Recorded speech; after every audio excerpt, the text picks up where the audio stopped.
میرے عزیزو، آئیے ہم خداوند اپنے خدا کی حمد و تعریف کریں اور اسی کے حضور اپنی دعائیں اور التجائیں رکھیں۔ میں آپ کے سامنے پڑھوں گا زبور نمبر 51، اس کی 3، 4، 8، 9، 12 سے 14 اور پھر 17 آیت۔ اے خدا، اپنی رحم دلی کے مطابق مجھ پر رحم کر اور اپنی رحمتوں کی کثرت کے مطابق میرے گناہ مٹا دے۔ میری بدی کو اچھی طرح سے مجھ سے دھو ڈال اور میری خطا سے مجھے پاک کر۔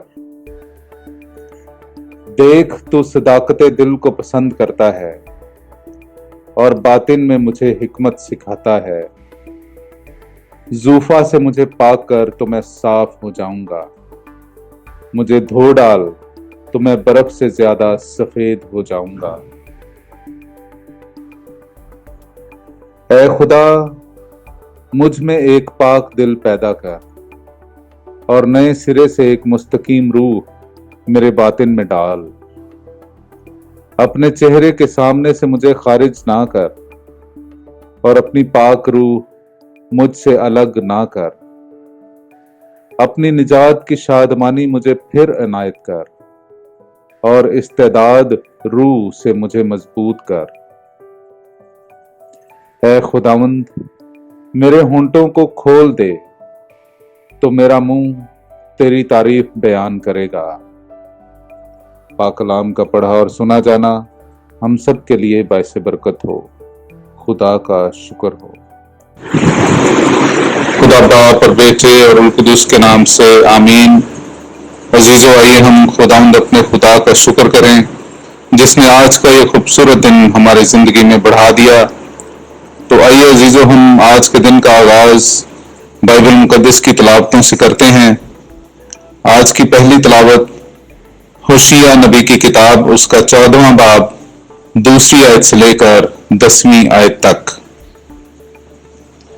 اے اسرائیل، خداوند اپنے خدا کی طرف رجوع لا، کیونکہ تیری بد کرداری تیرے گرنے کا سبب ہوئی۔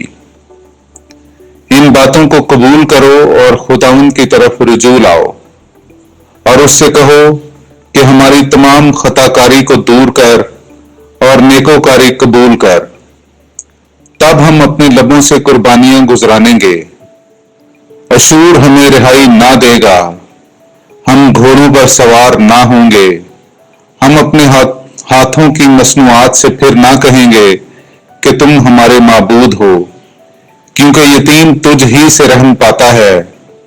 میں ان کی برگشتگی کا علاج کروں گا، میں کشادہ دلی سے انہیں پیار کروں گا، کیونکہ میرا غصہ ان پر سے ٹل گیا ہے اور میں اسرائیل کے لیے اوس کی مانند ہوں گا۔ وہ سوسن کی طرح پھولے گا اور دیودار کی طرح اپنی جڑیں پھیلائے گا۔ اس کی کونپلیں پھوٹیں گی، اس میں زیتون کے درخت کی سی خوبصورتی اور لبنان کی سی خوشبو ہوگی۔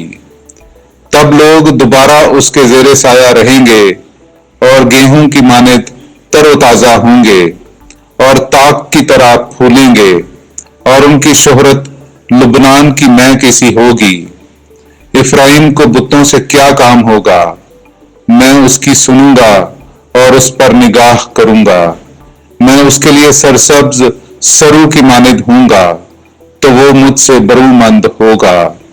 جو دانش مند ہے وہ ان باتوں کو سمجھ لے، صاحب فہم انہیں جان لے، یعنی یہ کہ خداوند کی راہیں راست ہیں، راست باز ان میں چلیں گے پر خطاکار ان میں گر پڑیں گے۔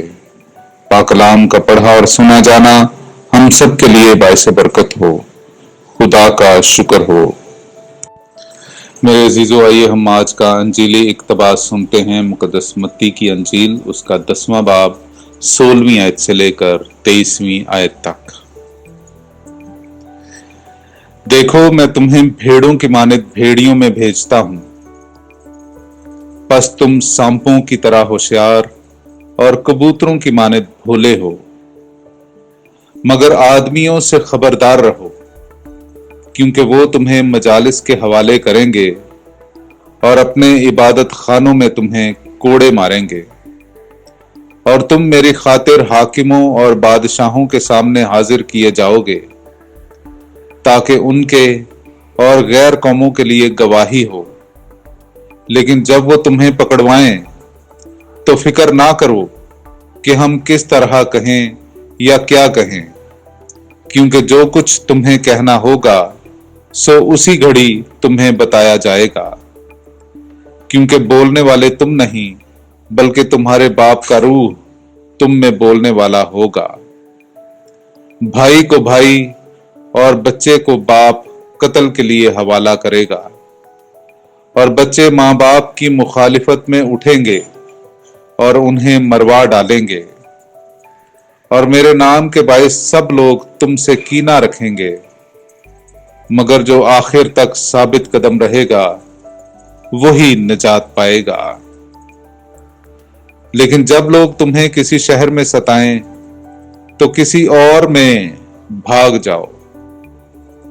میں تم سے سچ کہتا ہوں کہ تم اسرائیل کے شہروں میں نہ پھر چکو گے کہ ابن انسان آ جائے گا۔ پاک کلام کا پڑھا اور سنا جانا ہم سب کے لیے باعث برکت ہو۔ خدا کا شکر ہو۔